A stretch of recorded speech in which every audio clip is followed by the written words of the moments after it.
Faly miaraba antsika tsirairay avy indray tratsy ty zoma fa 7 volana jona ty ary misaotra an'Andriamanitra hatrany isika fa mbola afaka mandray ny teniny amin'ity maraina ity.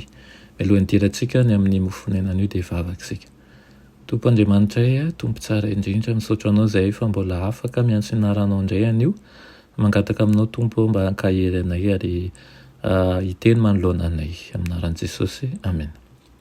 Lohatenin'ny mofonainantsika androany dia manao hoe fanomezana lehibe.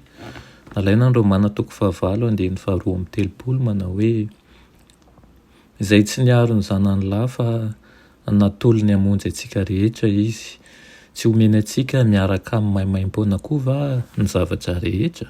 Amen. Ny Tompo dia mijery ampangorana ireo izay mamela ny tenany, ho vesaran'ny fikarakarana ny tokantrano sy ny ahiahy eo amin'ny asa aman-draharaha. Tototry ny fanompoana be loatra izy ireo ka amaivany ny zavatra manan-danja indrindra. Hoy ny mpamonjy hoe fankatsaho aloha ny fanjakany sy ny fahamarinany dia hanampy ho anareo izany rehetra izany.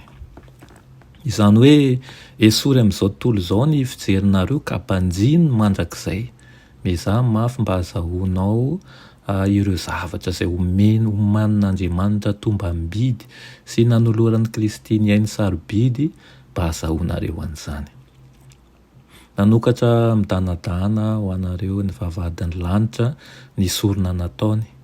Miariarena ho anareo eo akaikin'ny seza fiandrianan'Andriamanitra amin'ny alalan'ny fampiasana ny petrakarenana ankinina mba hanaovana ny asa toy ny ireny ho vita dia ny famampabona fanahy mba hahalalana ny fahamarinana. Hanome arak'izay azahoanareo mandrakizay tokoa izy rehefa mieritreritra ny fanomezany lehibe avy tamin'ny lanitra ho fanavotana tontolo iray feno fahotana isika ka mandinika ny fanatitra azontsika tolotra dia tsahanao ny famitahana mihitsy isika. Fitiavana tsy azo refesina no naseho rehefa tonga le ray mitovy amin'ny ray mba handoa ny sara ny fanahin'ny olona sy hitondra ny fiainana mandrakizay ho azy ireo. Tsy mahita zavatra mahasarika eo amin'ny mpanavitra n'izao tontolo izao intsony va ireo izay miantso ny anaran'i Kristy? Tsy raika amin'ny fananana ny fahamarinana sy ny fahitsiana va izy ireo ka afoy ny arenany an-danitra fa hitodika kosa amin'ny arena eto an-tany? Izao ny voalaza ao amin'ny Jaona 2:7. Ary izao ny fanamelohana fa tonga amin'izao tontolo izao ny mazava nefa aleon'ny olona ny maizina toy izay ny mazava satria ratsy ny asany. Fa izay rehetra manao ratsy dia mankala ny mazava sady tsy manantona ny mazava fa andrao hita miharihary ny asany. Fa izay manao ny marina kosa dia manantona ny mazava mba haseho ny asany fa atao amin'Andriamanitra izany. Dia mba ao aminao tokoa anie izany amin'ity maraina ity.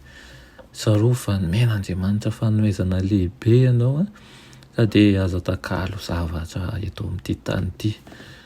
Raiso zavatsoa lehibe indrindra tokoa fananana ny Kristy ary aoka itsika hiarena izay mbola ho azontsika any an-danitra dia ny harena amin'ny fitadiavana ny fanahy ho voavonjy.